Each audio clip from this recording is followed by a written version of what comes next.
good evening. What the hell? Good morning. I don't know. I'm drinking some Corona. It's not the coronavirus Corona. It's a Corona. And sorry, I had to say that. But hello. Thank you for coming on and watching us. Getting gritty with it with my partner in crime, my comrade, Urif Wallach. How you doing, my friend? Jamie, how's it going, buddy? How you doing? Man, why don't you take your shirt off for the crowd? Oh. Start waving around rally towel. Yeah, maybe next time. All right. But we are very honored and elated to have a very special guest. His name, the man, the myth, the legends, and they call him a Flyers rock star, Kevin Fortier, who's a contributor for Phileas Flyer and also has a great podcast of his own called Flyers Face Off. Hello, Kevin. How are you? Hey, guys. I really appreciate you having me on the show. Enjoyed having you guys on with me previously. We always have some great discussions, and looking forward to doing that. As you said, I've got my own show, Flyers Face Off, which unfortunately I haven't really been doing much without having any hockey of late. But I hope to get that back up and running again. And as you said, contributing on Phileas Flyer, going back to when that site first started. So I can't wait to see some hockey again. So let's have a good conversation. And what a great site they are. I mean, our friends, Anthony DeGrazio, Dan Silver, the list just goes on. And of course, Kevin, they have a lot of good writers, a lot of good, Ted on Twitter. A lot of people know Ted. He also contributes for Phileas Flyer as well. Got a lot of good influential people over there.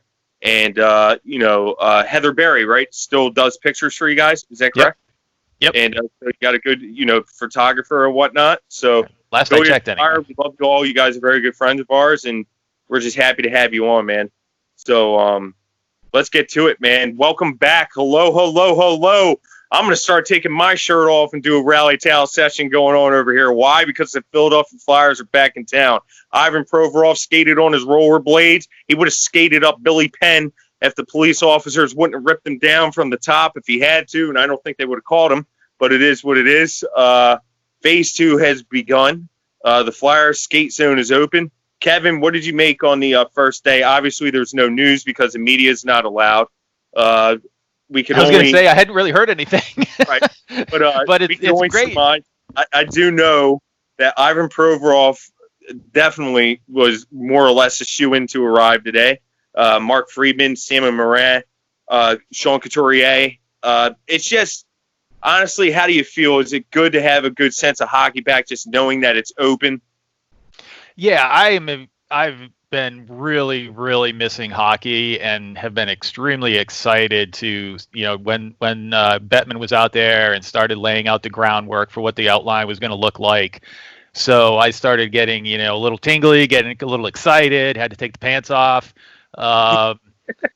So the sooner they get things rolling again, the happier I'm going to be. It's great to, see some of the kids coming back in stages, Obviously, Big Sammy Moran, he's probably not going to be ready to do anything until, next season, but, that's fine. Let him, just keep getting better.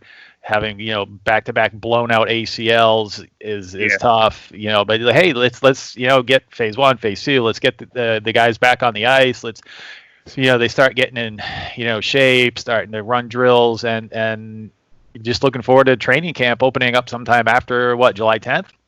Yeah, the weird thing is that coaches can't partake, so they can't be on the ice. And another weird thing is that, honestly, nobody's allowed to get information on who arrives there. I just found that out today, as a matter of fact. That you're not supposed to, quote unquote, know who's actually there. So that was kind of weird. Urif, what's your feelings? Are you happy that it's back? And we've been talking a lot in the past. I'll ask you another question as well on top of that.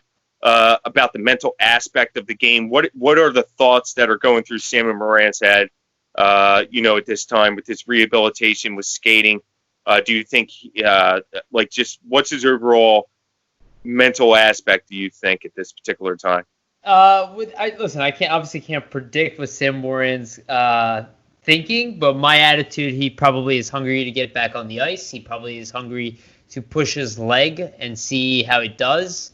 And I imagine he probably had a bunch of conversations with doctors that got him back to this point. I don't think it's insurmountable, but I tend to be more of an optimist. I always kind of saw a long road for him. I didn't see 2 ACL tears, that's for sure. So I don't expect him to come back for the playoffs or anything like that. But I would love to see him maybe just get in practices with them again. I think that'd be pretty cool to see, and I think that would be a win for Sam.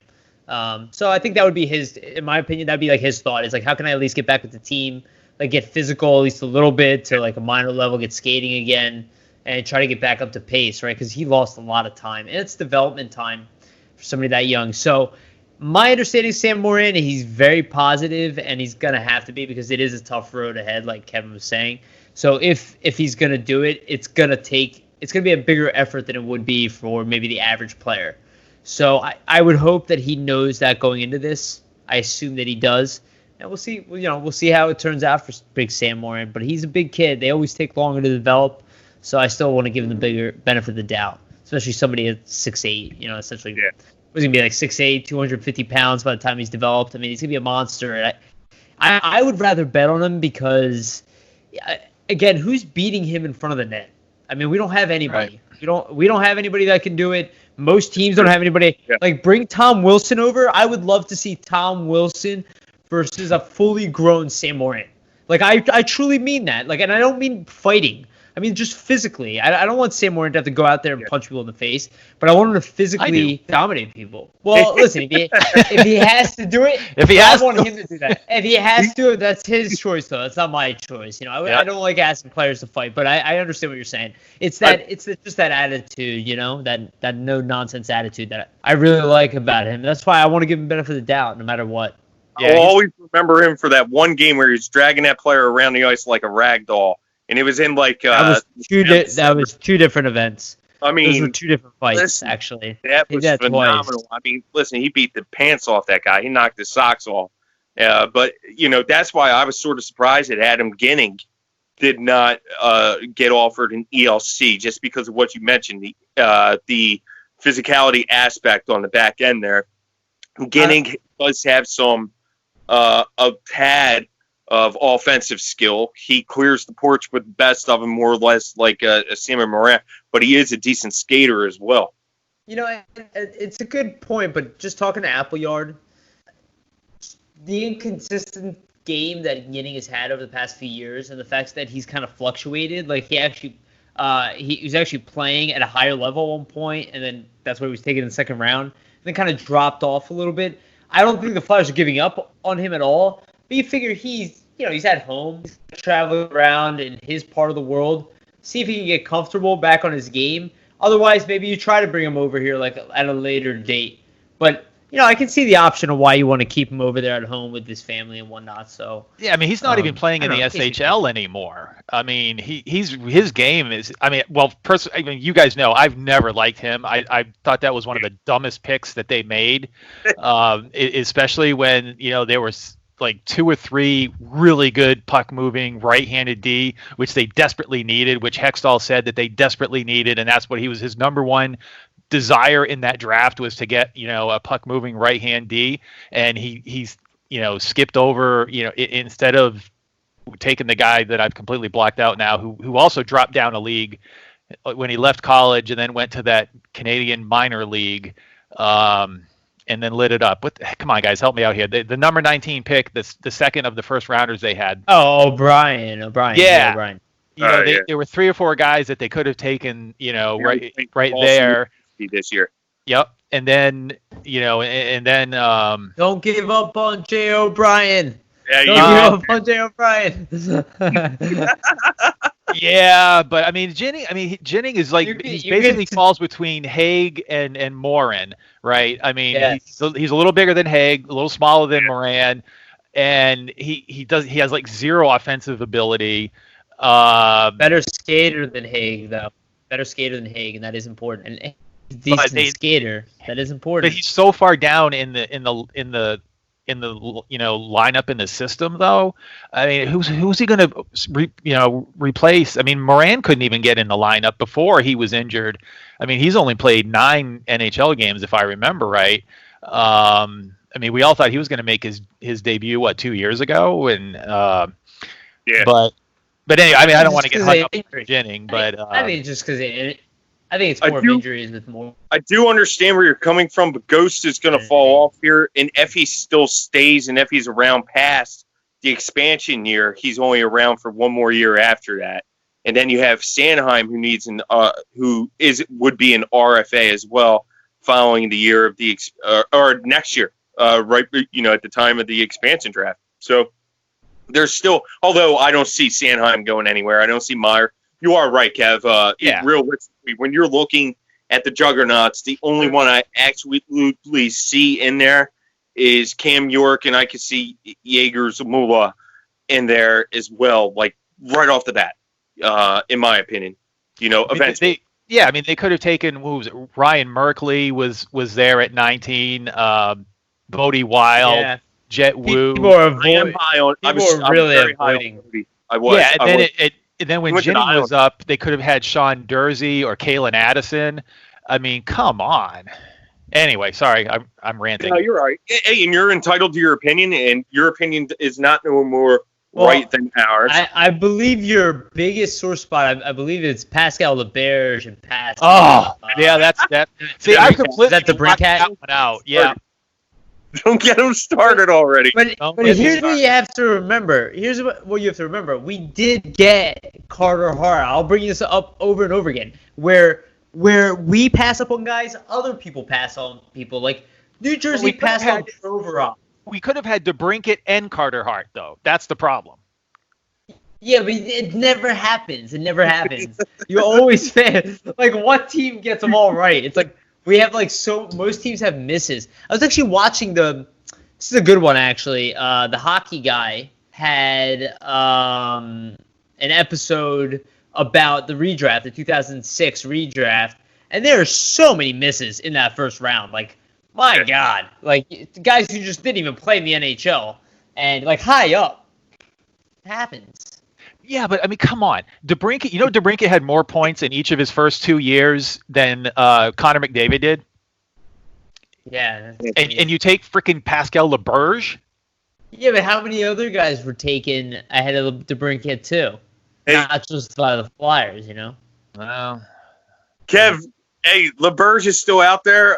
He is a natural goal scorer. There is one thing about LeBerge. That dude can pop the puck with the best of them. He could put the biscuit in the basket, that's for sure. He's nowhere near what DeBrincat is as a goal scorer. Right, absolutely. And a lot of it has to do with injury, to be honest. I think if he didn't sustain no, it doesn't. Yeah, true. But if he didn't sustain that massive concussion when he played for the Tigres, I think this kid, may or may not be up right now. I don't know. But what did he have? 13 goals in his draft season. DeBrincat had like 52 or 53. Right. Yeah. I mean, listen. I'm not a redraft guy. I'm not a fan of the redraft. I'm just throwing. Well, everybody's gonna get angry about what's it, Caulfield though, right? Caulfield and Cam York. Are you angry about that one too? No. Nobody is. Oh yeah, people are definitely going to be angry about that because Cole Caulfield's going to be a good player.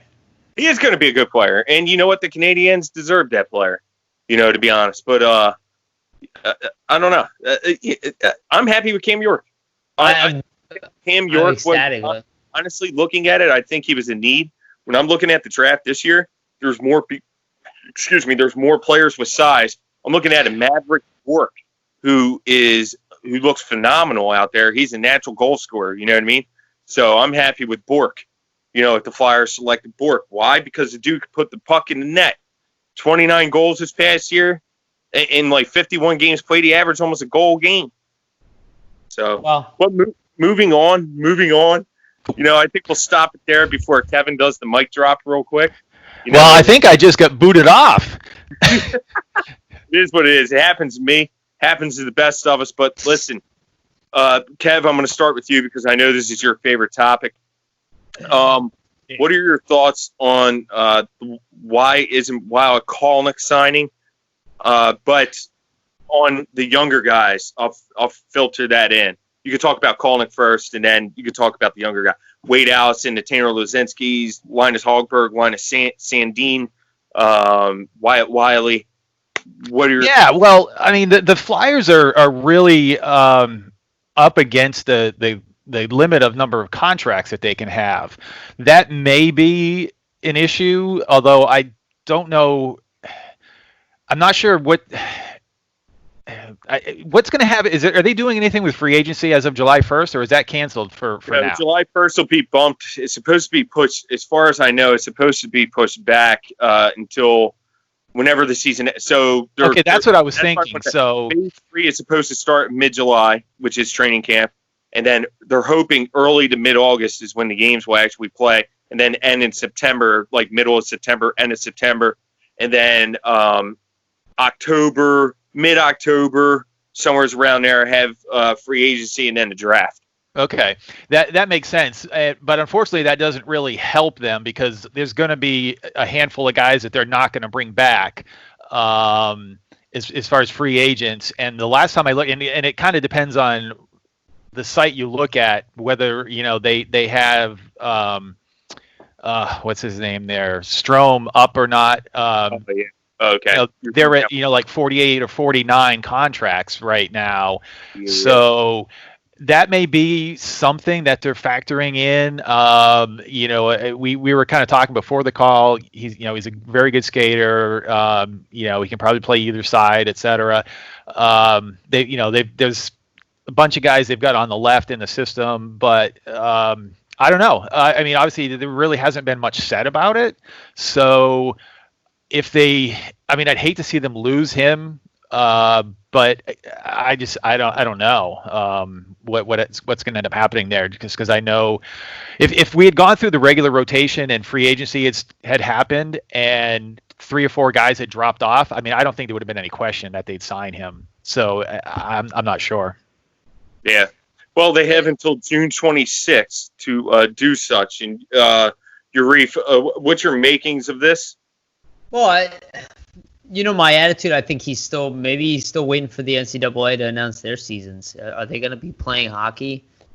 What is he going to be doing? So, I mean, if he doesn't sign with the Flyers, is he just going to test free agency and he's going to go straight to Europe potentially? But where are they going to be playing hockey? It seems to me like the most likely to be playing hockey next year is with the Flyers. That's why I feel like maybe what happened, and this is a complete guess, I have zero evidence for this.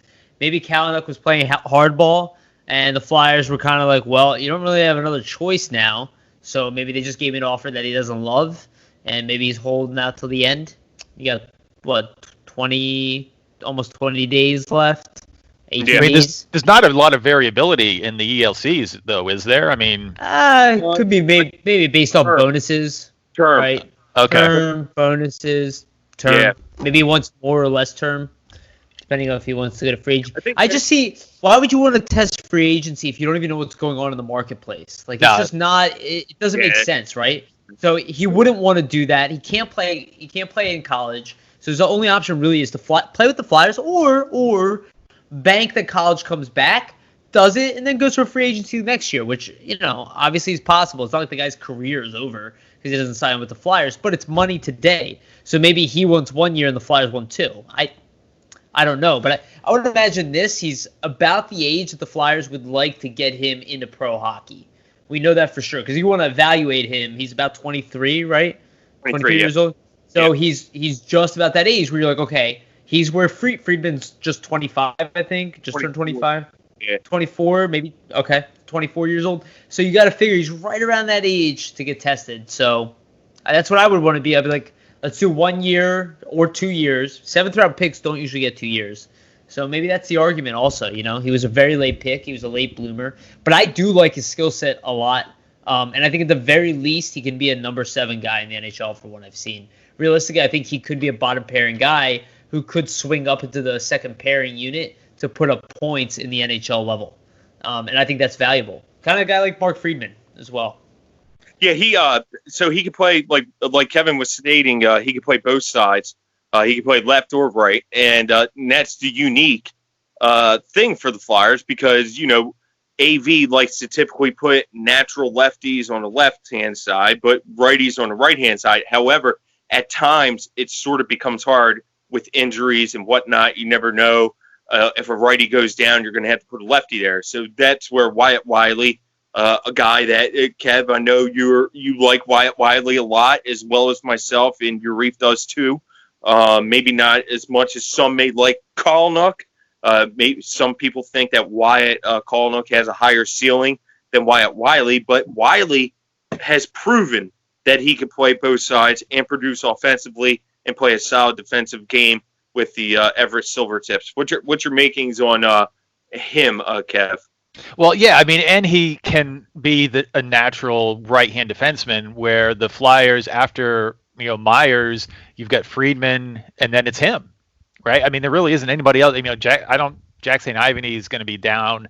He's nowhere. I don't think he's near Wyatt Wiley at this point. Year with Yale, and then last year, okay, and that was it. And I was like, wow, because with the way his freshman year went, he was actually a solid he played actually solid hockey for Yale. So I was like, wow, okay, cool. Well, and he got in some games at the juniors too, right? Yeah. He was on the U.S. sure. team. Yeah.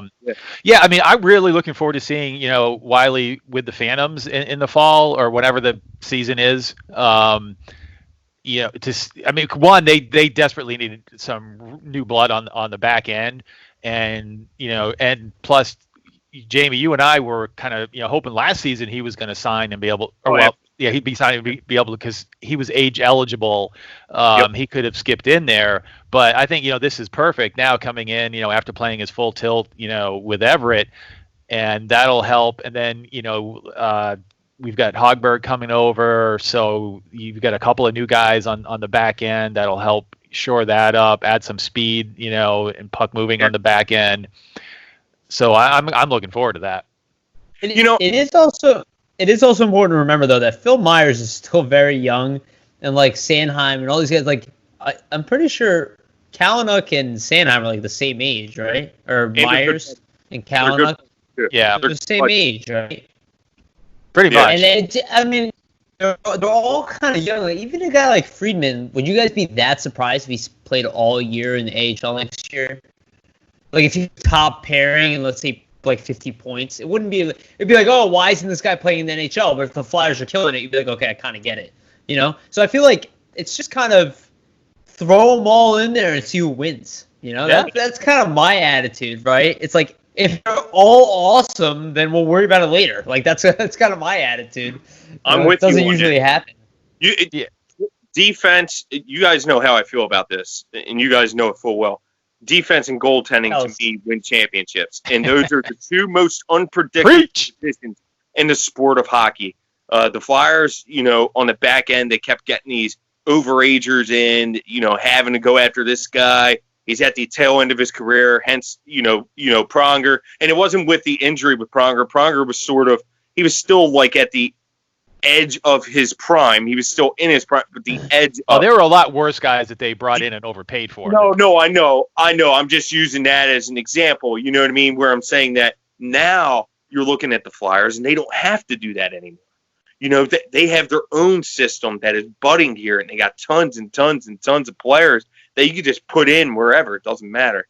So I do want to add one correction. We forgot about somebody, and I'm embarrassed. I kept thinking in my head, I was like, who am I forgetting about? Because you're like, oh, there's nobody else on the right side. And that is not true. There's Ronnie Attard on the right side, who's 6'4", and probably, in my opinion, better than Wiley. Obviously, he was taken as an overager, but he's very aggressive. He's got an offensive game. He's already playing Michigan. So that is another guy that we're forgetting about. And I think we all forgot about him. I had to look him up. And I made a video about this guy. He really impressed me in dev camp, too. He's got a really confident attitude. And from what I've seen, he's had really good success. Also, Mason Millman, we never talk about him at all.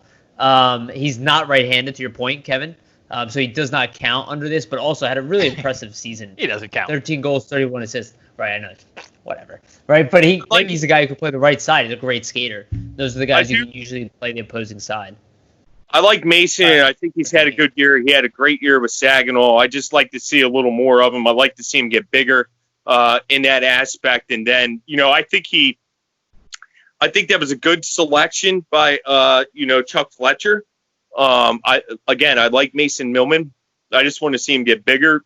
That's just my personal opinion. But again, you can never have too many defensemen. I am looking forward to seeing Millman. I think that in the coming years, I think there's no reason in the world why he can't be definitely with the Phantoms, that's for sure. Same thing with Ronnie Attard. This may very well be his last season with Western Michigan as well. And he's already 21. Yeah, I wasn't all that impressed with his season this year. He got hurt, too. He was out with Wade Allison for about a good month there, Ronnie Attard. Played okay. First year at Western Michigan in 30 games, okay? Mind you, this is college hockey. Yeah, he is 21, okay? So he's not a kid. He's not 18 years old. But right. 6 goals, 8 assists, right? So not a lot of assists, which I would say is the confusing part. But plus 21. That's solid, yeah. 14 points in 30 games, which I would argue it's why is he not putting up more assists? Was that kind of a team scoring issue? I don't know. I didn't get to see the team play enough, honestly, to make that breakdown. But I liked what I saw of him skating. When actually watching him play, I was definitely impressed with his overall makeup and his size. He's got really good size, 6'3", mobile. It kind of was God, I don't want to compare him to somebody that is unexciting. Mark Alt, only with a big slap shot. From what I saw. Okay. So better skater too. He had a really aggressive energy. Something about him really got me excited. Enough to make a video about him on Philly Sports Network. If you guys want to look it up, there's a video I have talking about him as well for Philly Sports Network. I was so excited about him. Yeah, I mean, go ahead, Jamie. Yeah, this is my last point on this, and then you could have the floor for the rest. They have some people that are falling off for the Phantoms after next season on the right-hand side. They got Bigras on the right-hand side, right? Yep. And they also have, Begers, and they have Prosher on the right-hand side. And on the left, they got falling off is Witherspoon, falling off. Not this coming into this season. They're under contract for next season, but then the following year. And that's why I think Ronnie Attard, I could definitely see Ronnie Attard and Cam York both really earning, ELCs, in my opinion. But, you could have the floor, Kev. That's all I wanted to say. No, that's cool. No, yeah, I agree. And we, as we weed out more of that dead weight, I think that's definitely going to be a positive. Just real quick, going back to Wiley, I mean, his draft year, he had 31 points plus 12 in 72 games. The D+1, he had 11 goals, 47 points plus 33 in 67 games. Last year, he had 14 goals, 64 points, plus 28 in 62 games. So, I mean, he's basically almost a point per guy, the last 2 seasons, plus, 60 combined in the last 2 years. So, I mean, I really like his game. So I'm looking forward to seeing what he can do in the AHL. And he's progressed every year, too, which is also nice, right? There's been a consistent flow. So we'd hope to see that at the NHL. It's actually really interesting. We have a lot of defensemen in that range of bottom 6 guys in the NHL at the bare minimum, right? Wiley is definitely one of those guys. And Wiley, Friedman, Kalynuk. That's kind of the problem, like you're saying, though, Kevin. It's it's a sheer numbers game, but that's where I was getting at. Problem, What does your back end look like for the Lehigh Valley Phantoms next season? You got Zamula, Wiley under contract. Zamula, Wiley, Hogberg, Prosher, Bigras, Witherspoon. The list just goes on and on there. Yeah, well, Zamula, I'm really excited about too. And I didn't mention him when we were talking about. I mentioned Wiley and Hogberg coming in a little while ago. I mean, I think Zamula could potentially be on a. I'm trying to remember who. I mean, you could have Freeman as the number 1 right-hand D. I'm not sure who the top left-hand D would be, but I think Zamula is either going to be 1 or 2, right? And Wiley could potentially be the number 2 right-hand D. Hogberg could be either the number, probably maybe the third pairing to start with anyway on the left side. And I haven't looked at their the the older guys in a little while here, so now I can't come up with any of their names. But Witherspoon, Bigra, Nate Yeah. Foster, Walensky. He's out though. Walensky. Walensky's out. I'm sorry. Yeah, Walensky's out. Yeah. So Reese Wilcox is probably out too. So I doubt he's gonna get re-signed as a U.S. yeah, he's not coming back. So. But I have Zamula and Wiley actually as my top pairing, believe it or not. I would love that.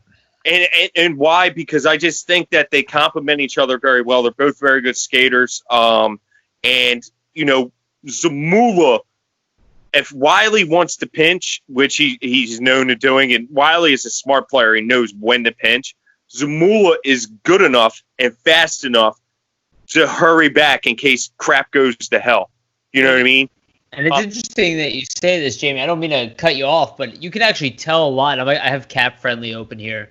I was just opening it myself. Well, you can tell a lot by a player's salary, because you have to imagine expectations need to align with salary, right? And there is a fluctuation, even though not huge for us on paper. I mean, it's a substantial amount of money. $925,000 being the max.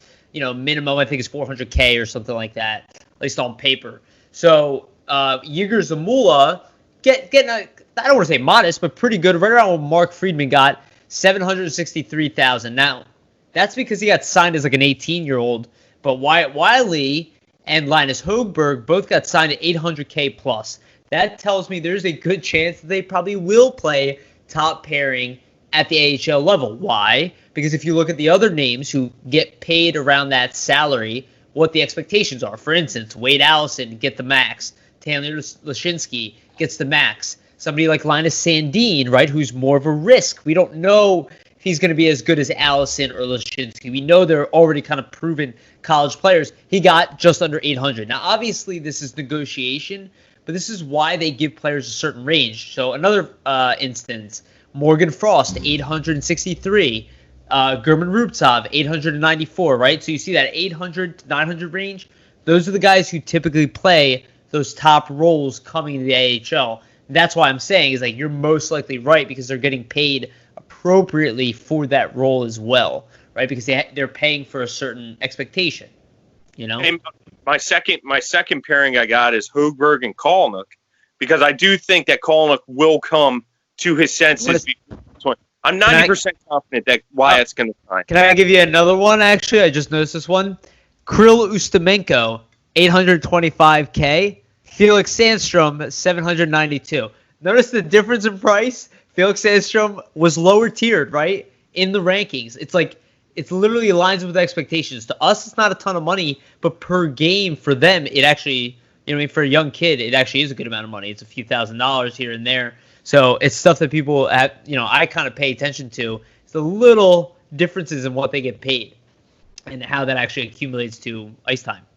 But one thing I did not take into account, Kev, is that Will Scott, because I firmly believe that Scott Gordon will be the head coach because he's been around so long. And now with adding all this new youth, I think that they're going to at least give him another year to see if he could right the ship with some really good, players here now. Because you got, like we all mentioned, you got Tanner Lazinski, who's seasoned. You got a fresh Wade Allison, who's seasoned, who are going to compete for starting jobs at camp. You got Linus Sandin, who's also going to compete for a bottom six job with the Philadelphia Flyers, big club. And so will Tanner and Wade. They will push as well. And that's the unique thing about Wade. I actually think that Wade can make the team out of camp. And my reasoning is because of physicality. Really? Yeah, because physicality. That is my sole He's thing. barely played in the last 3 years. I know, and you're going to call me crazy for saying that, and I love Tanner a lot, right? You guys know my feelings on Tanner. I think Tanner could actually come out as well and make the club. But, when you're looking at the Flyers roster, my worry, and this is just a worry, I don't know if the Flyers can be physical enough, when it gets down to the nitty gritty. Can they take that extra level? You know what I'm talking about? You're looking, and that's why Washington was ousted so many years. They've had really good teams, but they weren't as physical. And look what they did. They have a Devontae Smith-Pelly They had a Tom Wilson. Tom Wilson, and both players played very well in the Stanley Cup. Who would beat the Flyers' physical players? But do you really want Wade Allison to be playing a physical game? He's like made out of glass practically. I would say with Wade Allison, it's just tough competition. I mean, quite frankly, I think a few years ago, been without question, he would have been our top right wing option next year. But we actually have a bunch of guys who could play that role right now, and we have a really good team. So I don't know. With Wade Allison, I'm like, it depends how he shows up at camp. If the time lost amounts, yes, but the skill level and to Jamie's point, the physicality as far as potential standpoint, the way he's built from physical strength, like, yeah, maybe he's gotten injuries, but he is big and strong. He's got a great shot. He's really good for an NCAA player, which is usually a good sign that you can play really well at the NHL level, especially on a two-way basis. So I think the potential is there, but like Kevin said, with the time lost, we really don't know. I think we're kind of in a wait and see, but I don't think it's crazy. I can see him doing it. And I think the big thing too. I mean, the massive elephant in the room is going to be, is Nolan Patrick playing next year? Yes. And is there any chance that Lindblom plays next year? Probably a lot less likely. Maybe in the second half if everything goes well. Right. But I mean, if neither of those guys are on the team, then you've got two more openings there. But if by some miracle, at least Nolan Patrick starts, and if like I said, some miracle Lindblom is, you don't have much room. There's no room for anybody. Those are very good players, and you probably lost just two of your top six talents there. Honestly, Patrick and Lindblom, and that's my point. Like, the Flyers could only withstand this for so long, and that's why I say, man, we could plug in any one of these guys, Linus Sandin, Tanner Lazinski, Wade Allison, to compete for jobs here. It's crazy. This is a great time to be a Flyers fan. Well, it's kind of crazy that Vorobiev just fell off the map so quickly, right? He did. Yeah. His own doing. I mean, like, to be honest, he knows English, and he refuses to use the English language. I know it. Dude, I've been in the locker room with him. I flat out asked him this past year, okay, like, somebody asked, I asked him, are you 100% recovered? Yes. All of a sudden, he knew English. Like, you understood me.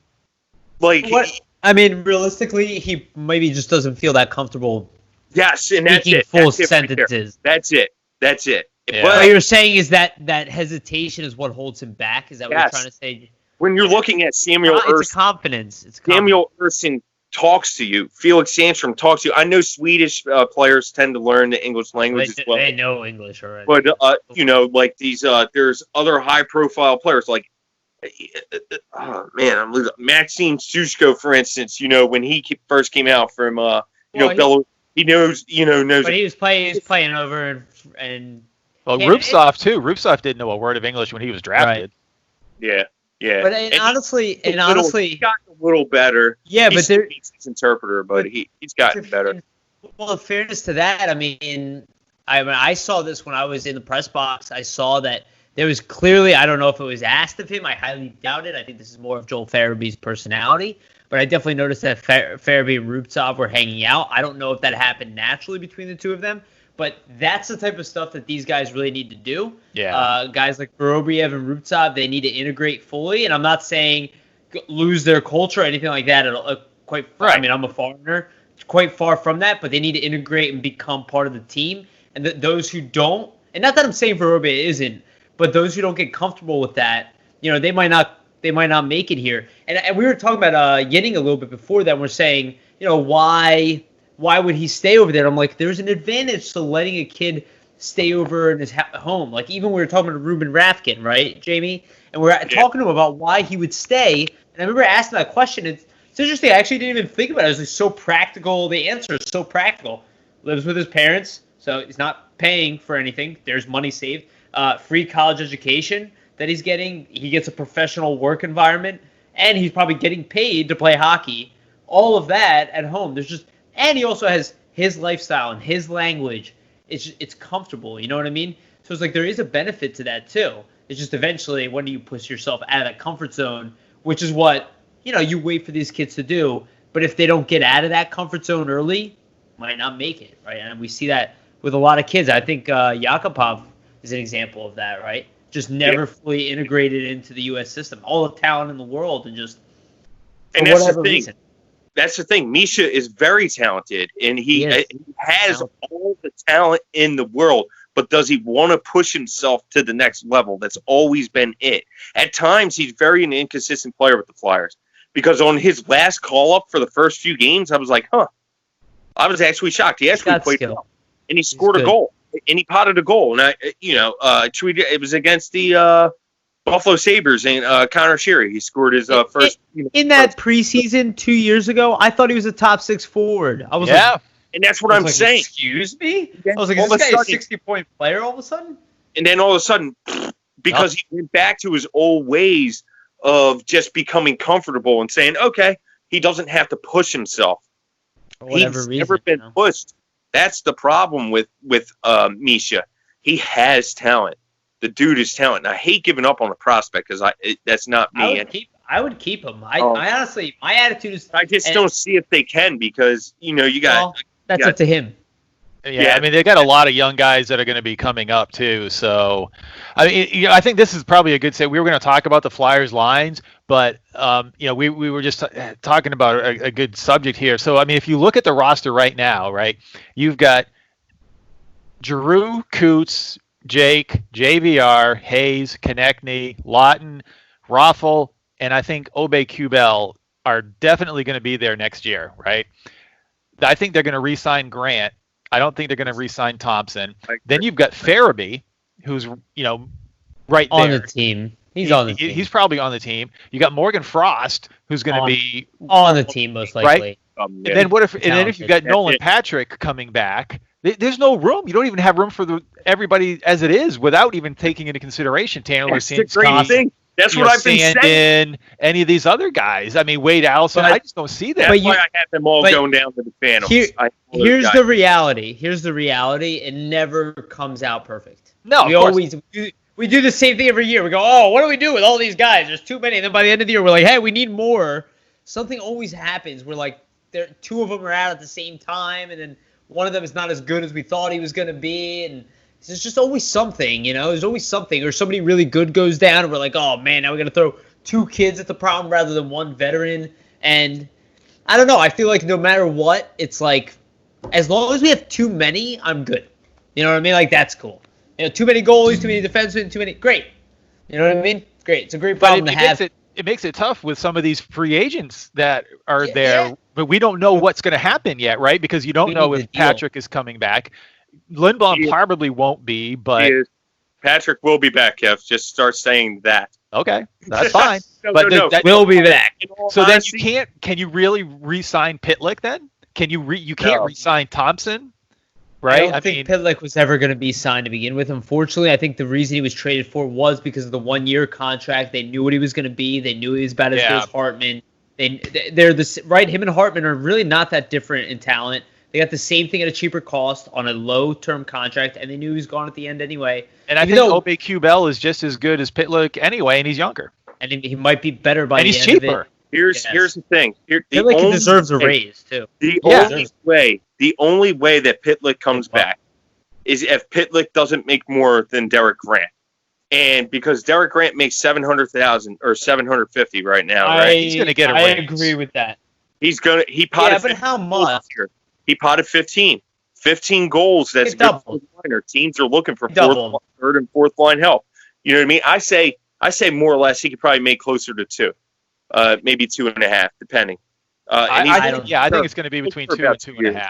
He's looking for at least 2-year contract, and that's the thing. I don't want the Flyers to get into a multi-year. I do not want to see the Flyers sign. I don't think he's getting his salary quadrupled. I don't think it's happening. I don't know. 30 years old. He had a career year. Dale Weiss, which was a humongous mistake, had a career year, 15 goals, right? We gave him a long-term. There's no way anybody's giving him that kind of contract, in my opinion. I think he's getting $1.5 million, and he deserves it for sure. And he'll get term with that, though. $1.5 million at 2-3 years for a 30-year-old. I think that's really good for a guy. Maybe 3 years. That's I mean, what I don't want anything more than 3 years, though. I don't want anything more That's than the one. tough part. I don't want anything Why more would you than do? one. Yeah, I honestly, I don't want anything more than 2. But I don't think he signs if the Flyers offer him 1 or 2 years at $1.5 million because of his age. I think somebody else will pay him and give him 3 or 4 years. That's where I'm getting at. I could realistically see both walk, and that because I don't want to see the Flyers give up more than a year. Why? We have too many guys knocking on the door. You got Morgan Frost coming in, who will. But then if Patrick doesn't come back, Patrick coming back, then you got Oscar. No, but what if he doesn't? What if Patrick doesn't come back? But these aren't the replacements for Patrick, right? No, Grant's not. But Grant's going to be the third line center if he's there, right? I don't think so. That's what I'm saying. I don't think he's getting that. I think if he's signing here, he's our fourth line guy. He's a fourth line player here. I think. I really believe it. You got German Rubtsov. You know who the Flyers are still very high on. So my thing Lawton, is, Lawton should be the 4C. If that's Patrick what I'm saying. It's like they can't give Derek Grant Lawton's minutes, because that's what would happen if you give that money to Grant and you give him the third line spot. All of a sudden, that's Lawton's spot, and Lawton is. I don't know if he's better than Grant. I believe he is, but he's earned it. That's why I'm kind of. I like Derek Grant. I think he's going to sign here for less. I think he was traded because they wanted to bring him here long term to be a PK guy, not to be a goal scorer. And I think that's why they're going to give him 2 years, $1.5 million, something like that. That's my guess. I could be wrong. He's better on the PK. Lawton's better on the face-off, and then their offensive games are pretty close. Grant's more physical. I am not happy if it's more than a year. I don't want anything with term. Any of these players. Because you can move him. We have too many players knocking on the door. We have too many players. We got Tanner. If you sign him, Tanner Lizinski's a center who could come in and play, 4C or 3C. If you sign Grant for 2 years at $1.5 million, you can easily trade him. Then you have You got German Rubtsov knocking on the door.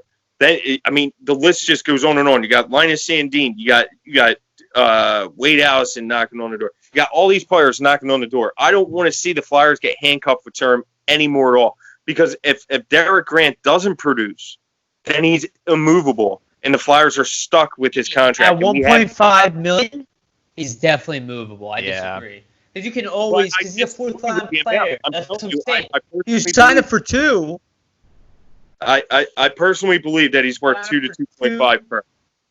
Well, that's what I'm saying, but I wouldn't. But you just said it right there. If you had him for 2.5 million, you wouldn't want him on the team because you're like, oh, I can't fit him in the cap. So why would another team want him? 1 year, I'm fine with that. I personally believe that Tyler Pitlick played his way into a $3.5 million contract. And you're looking at. Oh yeah, absolutely. He's making $1 million right now. He's only 28 years. He'll be 28 years old by the time the season begins. $3.5 million? And he goes from 3 to 5. So if he signs for a history of being better than Grant, if he has a first-round pick and he has a pedigree behind him as well. He's 2 years younger than Derek Grant. Right, but he has a history, successful history. He has potted 8 goals this year. He's only 7 away from Derek Grant, and but he's not. But Grant's a really good center on the PK. Pitlick isn't a center. Right. I mean, he's just a way winger with scoring upside. He can play top 6 minutes. But I mean, honestly, if I had a choice, I'd rather move Raffle and keep Grant. I don't think it's gonna happen. I don't know. Because Raffle is friends with the entire team, do think and that the difference is marginal. I think what I mean. Yeah, I really think the argument would be like Raffle versus Pitlick. That would be. Yeah, but Raffle can't play center either for shit. Sorry. Right. But I'll say this. I don't think he's a good center, but if you need him to play center, at least he can do it. You know what I mean? Like they were using him over kids. That's essentially the problem. Is like, Jamie, I do agree with you, but I want to see these kids take that spot before I say Derek Grant is in the way. You know, like I'd rather Derek Grant get in the way first because it's not going to happen. Realistically, he's going to get benched. And if he's making 1.5, even 2 million, which I don't think he's getting, it's movable. You can move him. You know, you can drop him the waivers. You can buy him out if you have to, which I don't think will happen. But I just don't think he's getting that kind of money. You don't go from $700K to that amount just because he had one average season. I think you do because it's better than average season. He's played a better than average season for a bottom 6 role. He's tallied 25 points. He put up 15 goals. The season wasn't complete. He still had 13 more games. He could have potted 20 goals here. Talking about quadrupling his pay, not Yeah. doubling it, tripling it. Absolutely. No question. I don't know. If I was a GM, I would definitely scoff. Absolutely. Absolutely. No question. Well, Especially I'd rather have like Grant Jersey, at one. teams like Jersey that want to take the next step. They want that veteran leadership there. Okay, you got to infuse that team. Okay, And but we agree. We agree. Do that. The Montreal Canadiens, who are starving for a center, will overpay for a guy that could put the puck in the net. Right? They have guys like Derek Grant. We have guys like Derek Yeah. Grant. I mean, we That's took what we're Thompson saying. from them. Overvaluing. They wouldn't be talking about the playoffs right now if it wasn't for a 2014 playoff format, right? Yeah, I mean, but honestly, guys, I mean, and then I'll move off because I mean we're beating a dead horse here. But I'd rather have Derek Grant at 1.5 than Michael Raffle at 1.3. I mean, Raffle had 8 goals, 20 points, and he's been on the decline like year over year over year. He's 32. I like Raffle's game. I don't know. I have a tough argument with that because like the decline is he's not really used in an offensive role at all either. He's just used as a as a checker, really. But I don't disagree with your statement because Grant's a center. He's right. He can play a legitimate center. I think we all like Derek Grant. I think we like. Honestly, I like all 3 players we were talking about. I like Pitlick as well. He had a great year this year. As I said, Pitlick's thing is that he's been injured. He's had injury problems his whole career. He's a former first-round pick, though. He's a guy who probably will be a third-line player. What? He didn't get hurt at all this year. Not for us this year, but every other history. year he had. Yeah. Every other year. So that's what I'm saying. So, like, teams are looking at, okay, this guy has stayed healthy this year. He's 28 years old. He tallied 8 goals. He played the top 6 minutes. AV said, I will plug him anywhere within the lineup. That's what he said to him in December. He didn't play a lot of top 6 minutes, though. But he still did. He can. But he Raffle. But he did. He played top 6 minutes for at least 3 games. Oh, 3 games? That's what I'm saying. But he still played top 6. Right? How many I players? understand what you're saying. He's a versatile player. Yeah, absolutely. Listen, my whole point is you guys are talking about locking up money. So I'm stingy as a GM. I wouldn't be handing out high value. I'd be like, I can get a kid to produce 15 goals. Joel Farabee can produce 15 goals. Well, I firmly believe. I don't necessarily need goals from Derek Grant, right? I need him to play defense well. So that's what I would pay him for, is a 4th-line center role. But I do that's the second time I've been dropped. I do think that Chuck Fletcher signed Linus Sandin in case the Flyers could not afford Derek Grant or Tyler Pitlick. I thought they already signed Sandin. No, that's what I'm saying. I think that's why he was signed. Oh, okay. It's for insurance in case Grant he couldn't re-sign Grant or Pitlick. And I do agree. I do honestly. I'm just throwing all this out there because I think this is all taken into consideration. At the end of the day, I think Derek Grant resigns because when Chuck Fletcher calls you elite, he didn't call him elite, but he called his penalty killing elite. That is a term that just doesn't get thrown around very often. There's a lot of people that don't even call Giroux elite. So, and when Chuck Fletcher said, hey, right though? You had to, Jamie. You had to. But let's move on. Because we need to. Because we all need this, right? Because I want to climb Billy Penn. I want to freaking climb Billy Penn. Because as soon as the Flyers win the Cup, that's what I'm doing. I'm going up there naked on top of Billy Penn. No, I'm joking. Okay. This is the 3rd time we've talked about nudity. It was very beginning. 2 shirts coming off, pants coming off, and now complete nudity. Yeah, I only said that pants. I never said I was going to be nude. Donald Duck in it, though. Expected Flyers lineup for when hockey reconvenes and pairings, in your opinion. Your Reef, I'm going to start with you because I know this really means a lot to you. My expected lineup, it all depends on what we hear about Noel and Patrick, but I think they're going to be the same that we had them prior to the playoffs. I mean, I would imagine just go straight up, go with that top line. I think they really need to figure out how to have a top line, and I think the Giroux, Couturier, Voracek, that is a line they should definitely work to keep together. There's been a point where that line has been absolutely dominant throughout the NHL. So if they can get them rolling again and you can guarantee a goal out of them every game, just like Boston does with their top line, we are a vastly more difficult team to play against. So you have that consistency plus the actual talent like full-on talent through the rest of the lineup, it's a scary team. So I would keep that. Yeah, Keep no Kevin question Hayes on the top line. Yep. Yep. Keep Kevin Hayes there. I think it was what was it, Konechny, and then we had Farabee right at one point. JVR, I think, will still play that third line role. And a little defensive JVR, and this is another Appleyard moment. He pointed something out to me, which I didn't even realize. JVR is 15th in the league amongst active players in 5-on-5 scoring, I believe, which I did not know, which is quite impressive, actually. So I think JVR stays, right, third line. Derek Grant, I think, probably stay in the middle there. Maybe Lawton stays to the right. I know they were mixing up Lawton with Hayes. Actually, I would like to see that back together. To be honest with you, now I'm thinking about it, Lawton, Hayes, and Konechny, I think that needs to be a thing again. And then maybe work Frost back in there. Obviously, the bottom line will stay the same, in my opinion, with Raffle, maybe it'd be Nate Thompson, maybe Derek Grant. But I really think just rotate a young kid in there at this point. It's been a few months. And then defensive pairings, I keep the same. How do you add Farabee and Frost to the lineup? I would probably potentially sit one of the veterans, like maybe Nate Thompson. It's been a few months. I don't know how much bigger and stronger somebody like Farabee or Frost have gotten. It's been like 3 months. Like, development-wise for a kid, that's crazy. Are they actually weightlifting? Can they get to the... I mean, they're vastly more talented. If Frost... And again, maybe I'm guessing. I could be completely wrong. But that's how I would think of in my head. I would go for the talent first. If it didn't work out, I would throw, Nate Thompson back in there because I'd go for, well, physicality. even... But Thompson only...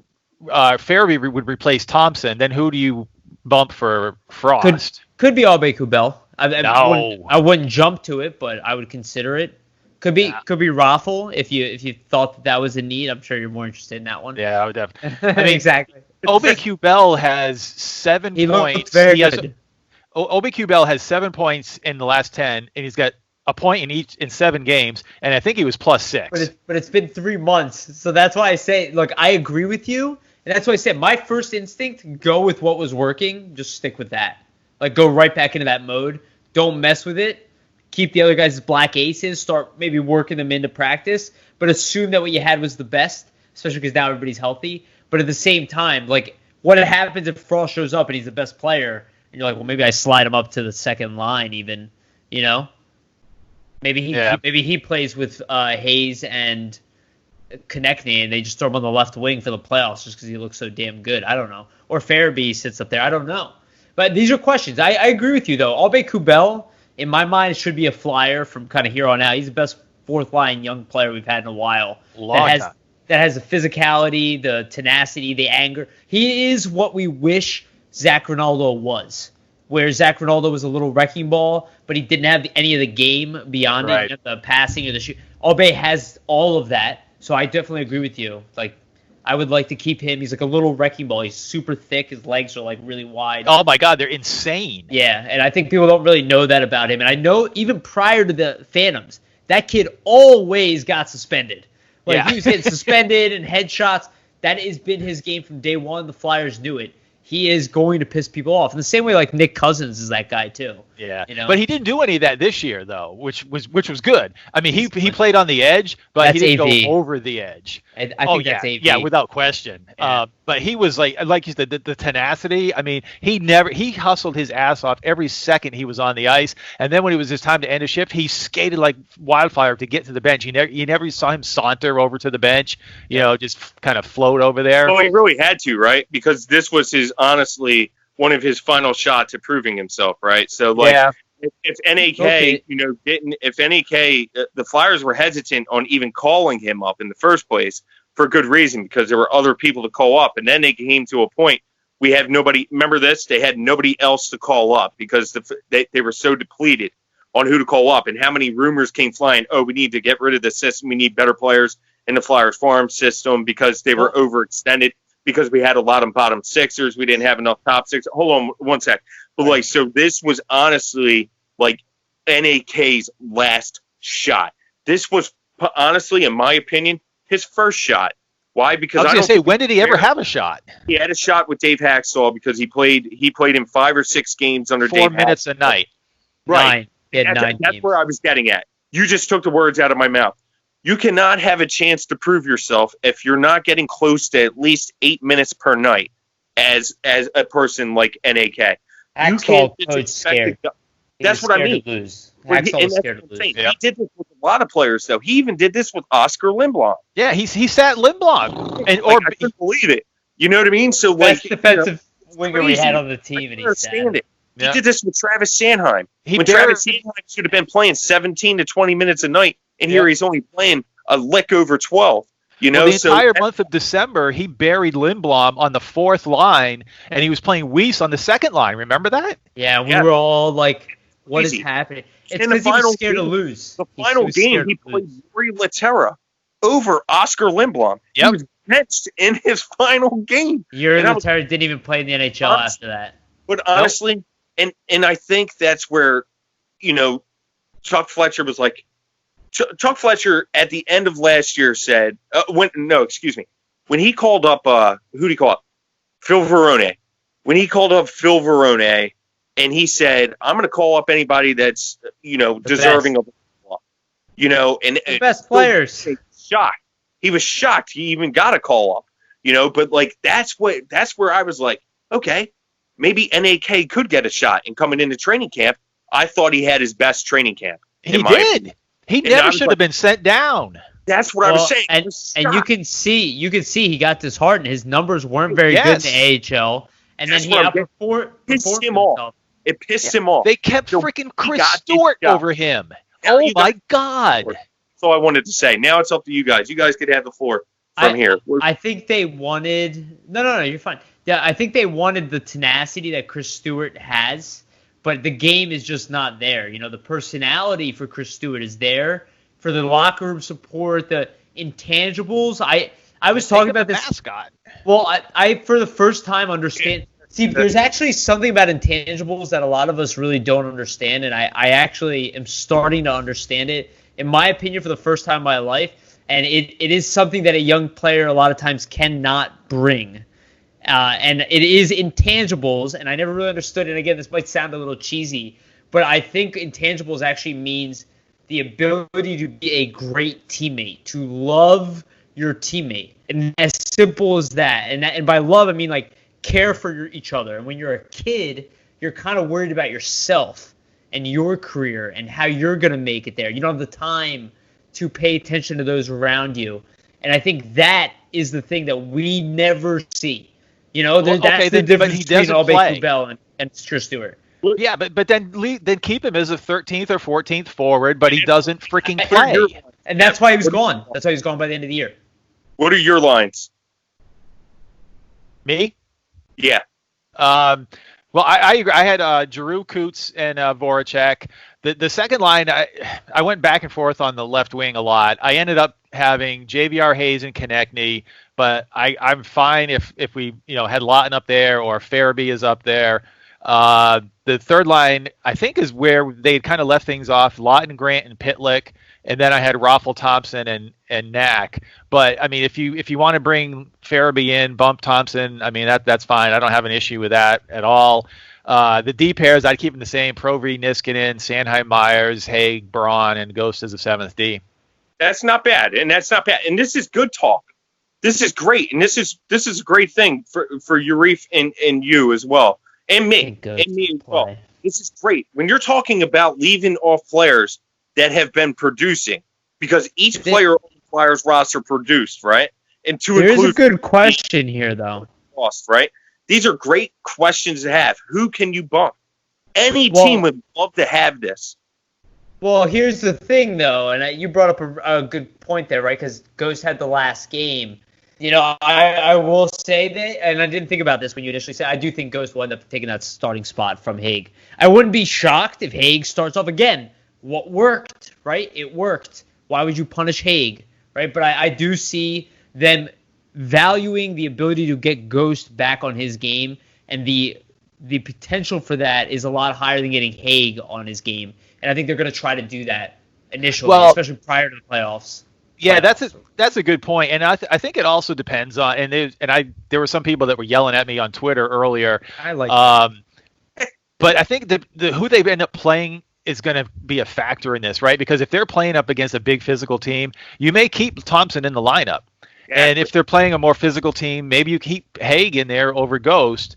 But I like what you said, Yuri. I mean, obviously, Ghost's ceiling is a lot higher. And if for nothing else, if he plays well in the playoffs, move him. Because right now he has no trade value. I mean, we're gonna come up to that wall no matter what, and that's the thing. It's like it's best to get everybody's value as high because we still have expansion draft coming. We still have a draft coming. You said there's a sheer numbers game, and I do see Cam York as being a potential Ghost replacement, regardless of if we plan on trading him or not. I mean, just the size, the skill set, the time on the ice. It's a sheer numbers game over time. I don't know. Power play, PowerPoint, or quarterback guy on the power play. And York is not playing in the AHL, in my opinion. I just don't see it happening. I could be wrong, but in my opinion, he's straight from college to NHL. There's going to be a point. I don't know about that. And I know. That's up for debate. I'm reluctant now. I was very high on that because you both know that I was very high on Joel Farabee making the team out of camp. And when Joel got sent down for, 4 or 5 games, and then he was recalled by the Flyers after the 5th game, I think he played in. That was more of a numbers issue, don't you think? No, I know that, but I'm just saying, and the Flyers are going to have numbers issues the following year as well. Because when you're talking about, I mean, Ghost isn't gone yet, right? So you still have him. And Zamula and all the other guys he gets mentioned. Right? I mean, you got all these guys. Wiley's going to have another year of seasoning and stuff. Who says that he can't? I'm just throwing it out there that I don't think it's a sure bet. Sure. Although I do. York is a phenomenal. Listen, he's a phenomenal prospect. I'm very high on York. He's my number one prospect within the system, aside from Frost, in my opinion. But but I'm a little more reluctant to say, okay, he will indeed go and make the team because of Joel Farabee. I thought Farabee stayed there for the summer with Carson Shorwinski, with Connor Bunneman, and when he looked me at the eyes and said I was going to gain 10 pounds, this summer, he indeed did it. And when he didn't make the team, I was like, holy crap. So I don't know. I don't know. Who knows? It could happen. Fair. No, that's fair. Kev, okay, we're biting on time here. We have one. Yeah. Wait, we have one thing we did want to talk about. I don't know if you guys want to talk about it real quick, but the rumor that I did hear, whether it's true or not, and I think we'll talk about this for 2 seconds, just get everybody's quick take. What happens if the current from starting in November for the following year, November, December, becomes the format moving forward? How would you guys feel about that? Like, if the season started in November from here on out? In October anymore. I'd be up for it because it would fill in that dead hole in the middle of the summer where there's no sports going on. So I think if they want to stagger it that way, I mean, I think that's great. Yeah, I'm definitely on board for that. To anything to make the NHL more popular, and that's where the NHL is getting at. They need to grow their sport. They cannot compete with the NBA, especially during playoff time. When there's an NHL playoff game and an NBA playoff game, what's going to get more viewership? The NBA playoff game. Let's be honest. Even though I love the game, even though I love the NHL, and it's just honestly, it's just a fact that the NBA is a more popular sport than the NHL, and that's where the strikes have come in and really hindered the NHL, in my opinion. I think those strikes did a number. On some fans that were starting to come in and stuff, a lot more than what we want to tend to believe. But I think that fans are starting to trickle back. And I think that's one reason why I'm very high on hockey reconvening is because there aren't many sports. You look at the MLB fighting over pay and stuff like that. And here you have hockey players who are barely making $700,000, $800,000 that are willing to sacrifice their limbs, to play in a sport. For the playoffs to reconvene. And here you have players, from the MLB that are making $30 and $35 million who are bickering over, making that type of money. And I hate to pin two sports up against each other, and stuff, but like you got one sport that's making tons, another sport that's making nothing, and these players are willing to play. I think, honestly, that bodes well, in my opinion, for the NHL. Well, So until they get a decent TV situation, right? I mean, because Yeah, there's a lot of people that can't even get Yeah. to watch a game No. because they're not on any networks, they're not on But this is ESPN, good, though. other than That's- Saturday afternoon, Sunday afternoon games in the second half of the that's season.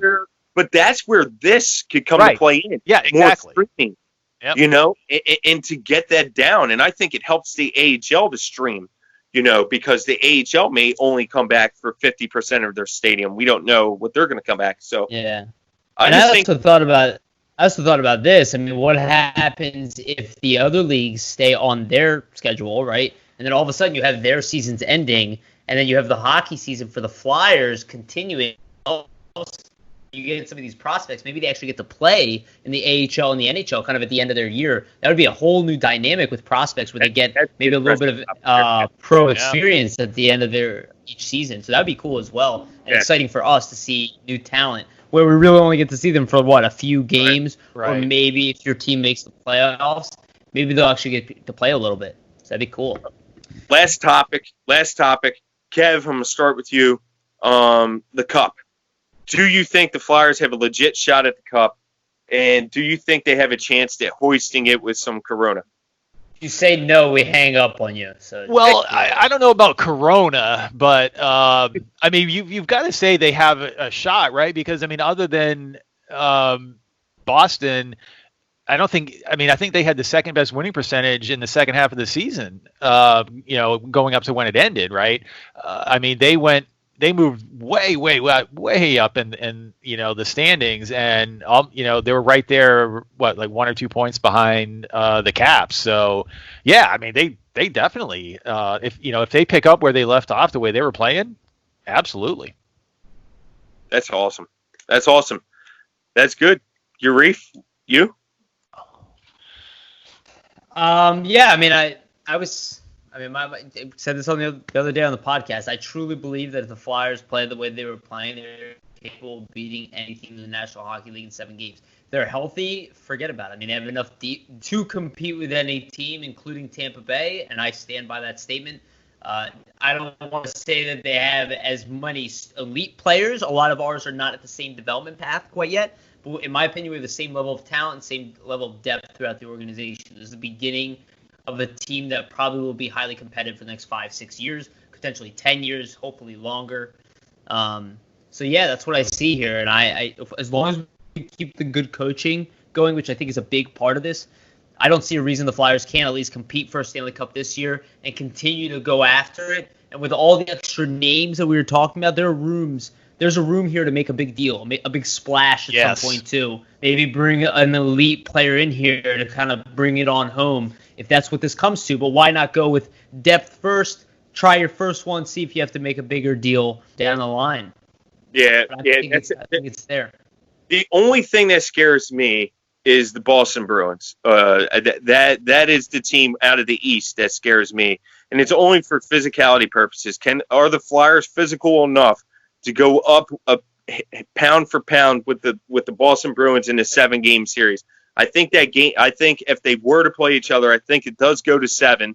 I'm not as terrified as Tampa Bay because I think that the Flyers, although need a more I just think that we're well coached. That I think we could take Tampa Bay in a 7-game series too. But on any single night, I think we actually don't line up as well against Tampa. But you're right. In a 7-game series, the Bruins will they're just monsters. Yeah, and that's the only thing that scares me, and that's where I was getting at in the middle of our show with the physicality purposes in terms of that's why I'm a firm believer. I think Derek Grant lines up well. I'm looking at that goal that he scored against the Rangers. The goal to Kevin Hayes, where he kicked the puck to Kevin Hayes.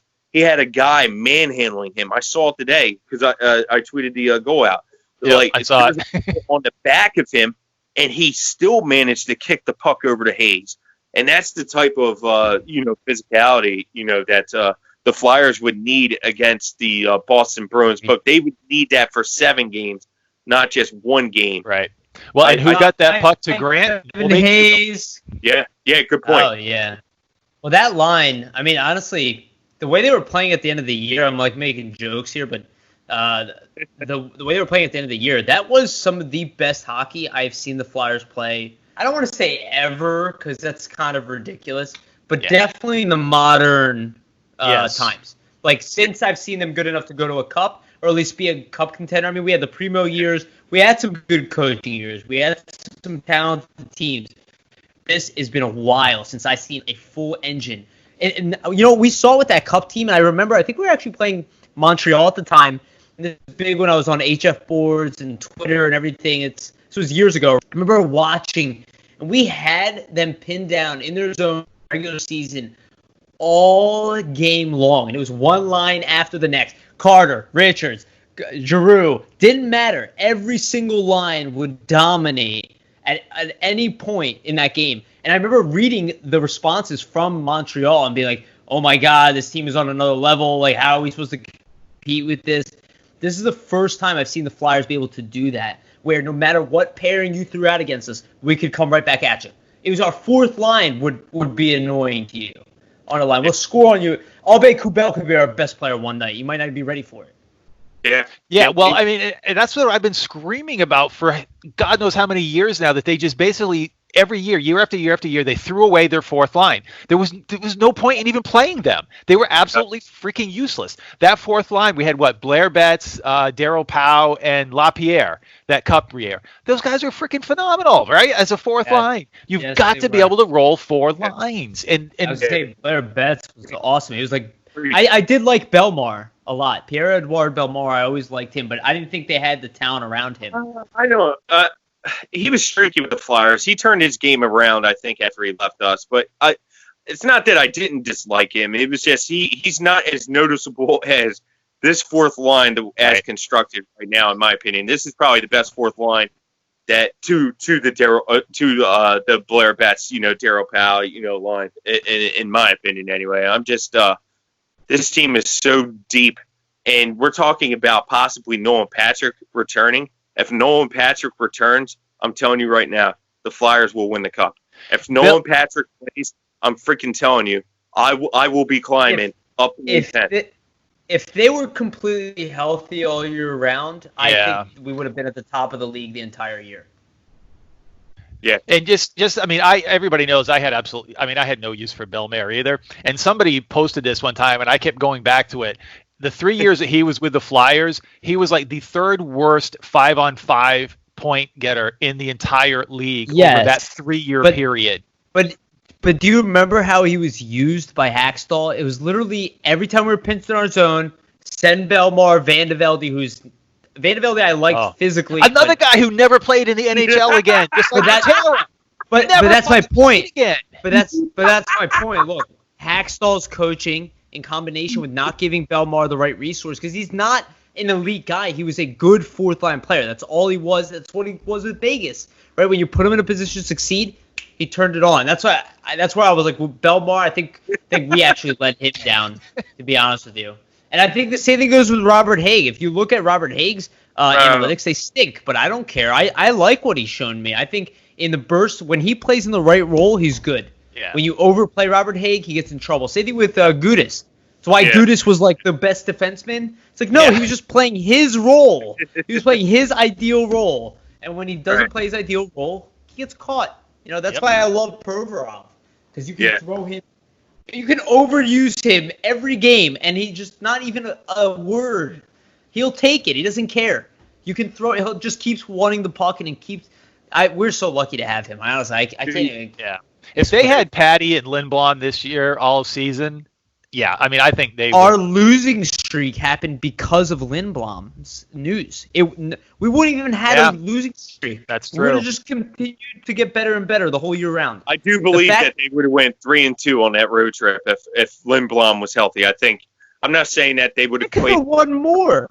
I'm not saying that they would have played the most greatest. Post Christmas trip has always been tough for the Flyers. I think that one of our best players. Yeah. I mean, he was on track for what, like 33 goals? About 30.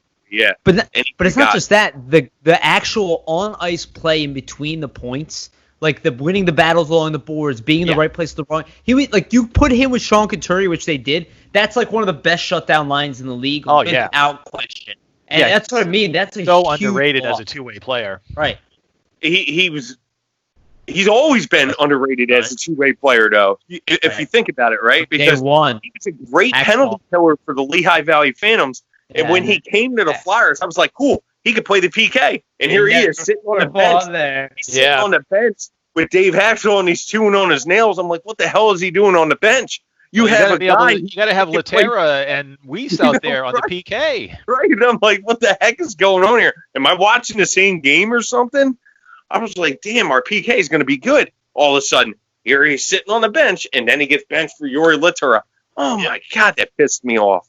I'm surprised I didn't go through 5 phones that year. In any sense, one of our best years, I went through 3. So, breaking them and stuff. Be careful, but Jamie. Listen, we're all passionate. That was a good segue. Kevin, where can these great viewers find your stuff? Because you do great stuff. And honestly, I'm so happy that you're a friend of ours. Thank you for joining us, buddy. Appreciate it. You. Yeah. And you know your stuff. No, this was my pleasure, guys. I really appreciate you having me on the show. Fans can find me contributing for Philly is Flyer and my own podcast at Flyers Face Off, and I have a Twitter page at Flyers Face Off. Like I said, I haven't really been doing much lately, and I'm so happy that hockey's going to be starting up again, and now I can stop talking about politics, and I can get back to what I really love. So I'm looking forward to that. And guys, I just really appreciate it. It was an absolute blast being on the show with you guys tonight. Pronger jersey? What's is that? A Pronger jersey? Is that a Pronger jersey, or is that a RJ Umberger jersey? No, this is oh yeah, it is Pronger. Sorry, I was thinking Provy. Yeah, this is Chris Pronger, and I've got a Lindros black and white captain's jersey too. Oh my God, dude! Oh God, Lindros. Yeah. Damn, what a hell of a player, man! Unbelievable. I would have done him. I love that guy. And it ends on that note right there, just the way it started. It had to come full drop, baby. Drop the mic right there, Yuri. Drop it. If he could come back and play right now, I'd do him. Yes. Eric, if you're out there, just offers on the table. So you're aware. Get ready with it. Yeah, thank you. To sign off, my friend. Yeah, thank you. Thank you guys for listening again. Kevin, thanks again for joining us. Jamie, pleasure as always, buddy. And yeah, we'll be back next week with more, hopefully with better news. We got some good guests coming for the future, and we're working on more stuff. And yeah, more to come. More interesting stuff to come. And Kevin will come on again